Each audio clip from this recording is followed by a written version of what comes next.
Yeah, hello, my name is Henry from CivilSoft. We're going to continue our lesson. Now we are already in lesson 11. Okay, now remember in lesson 10 we talked so much about the printing and how you can print direct to your printer. Now we want to go on to talk about something very very important. How do you handle the point loads when you have various point loads in the building? Now, in this particular edition of CivilSoft Quick Civil Series, in this Quick Civil Series 7, we're able to do quite a lot of work on how the loading, the load that comes from point loads is taken care of. Now, let me change the view back again to the floor view. Remember, as I say in this lesson, we're going to be looking so much on how you handle it when you have point loads, coming from a beam or coming from a column. Okay, now in this particular version we did an incredible work on how you handle your point loads. Now, as you can notice in this particular edition, so many things are are click sensitive. You can click to select a panel. In the same way, you can also click to select a column. Okay, now all you need to do, if you want to remove a column, and then turn a particular beam, now you can see I can turn this particular beam span into a point load on this beam. All I need to do, first and foremost, I will just want to remove the panels, just uncheck them so that I will see my beam span and work on them clearly. Okay, now just under view you can uncheck the panel. I can also uncheck my beam. If you remember the analogy I made at the beginning, a beam is made up of various beam spans. Okay, now usually in this edition we paid so much attention on the beam span. As I said earlier, it's on the beam span that the loadings basically play out. It's on the beam span that you have your point load. You can have a point load coming from another beam, from a secondary beam to a primary beam span.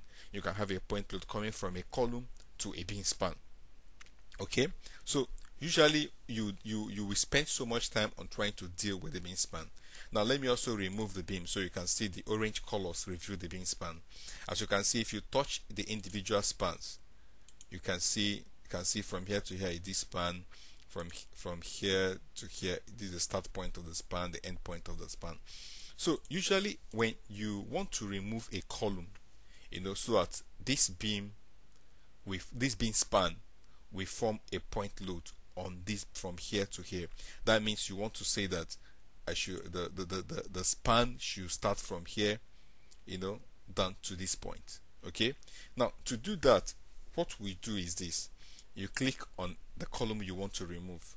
When you click on it, you can see it's highlighted, and then you press delete from the keyboard. Automatically the column is gone. Okay, now what the software does is this: it will now remove the existing two spans, and then it will create one single span starting from this point down to this point.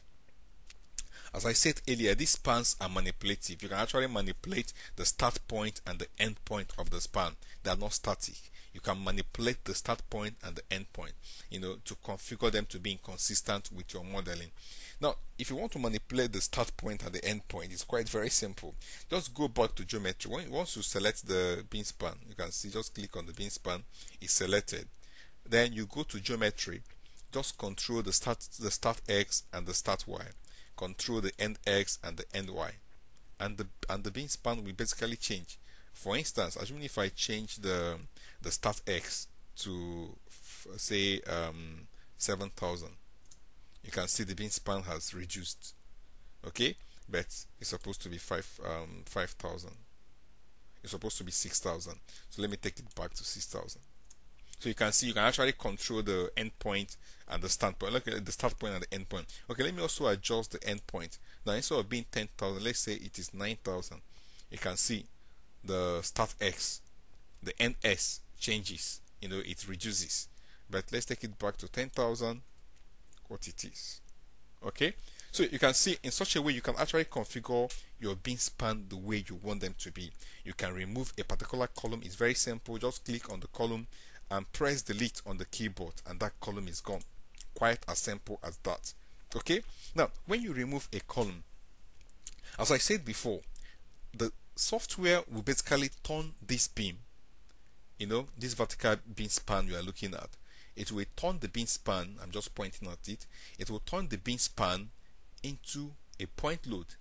Basically, it will make this beam span a secondary beam, and this end of the beam span, this end of this beam span will be loading, the start end will be loading on this our beam span.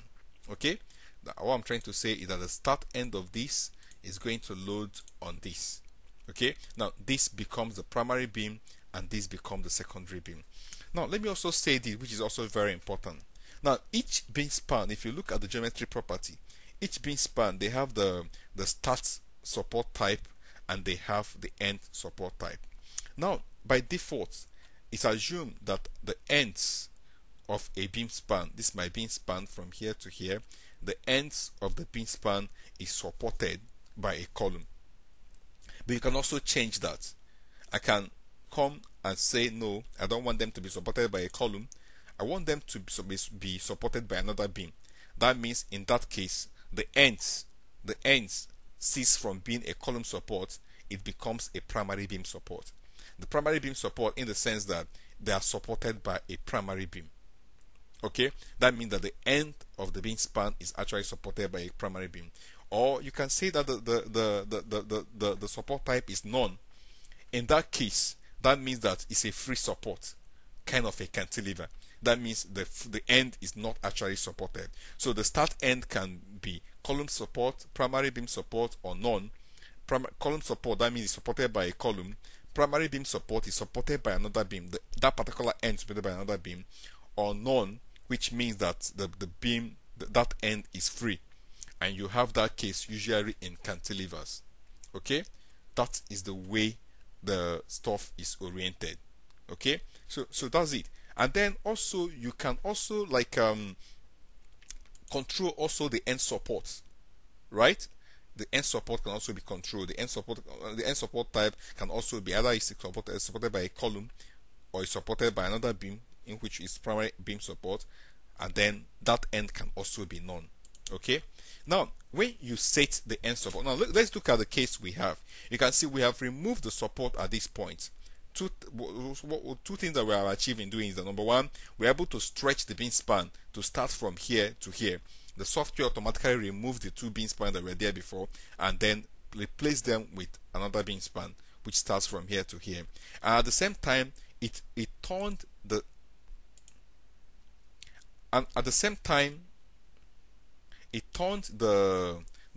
primary beam support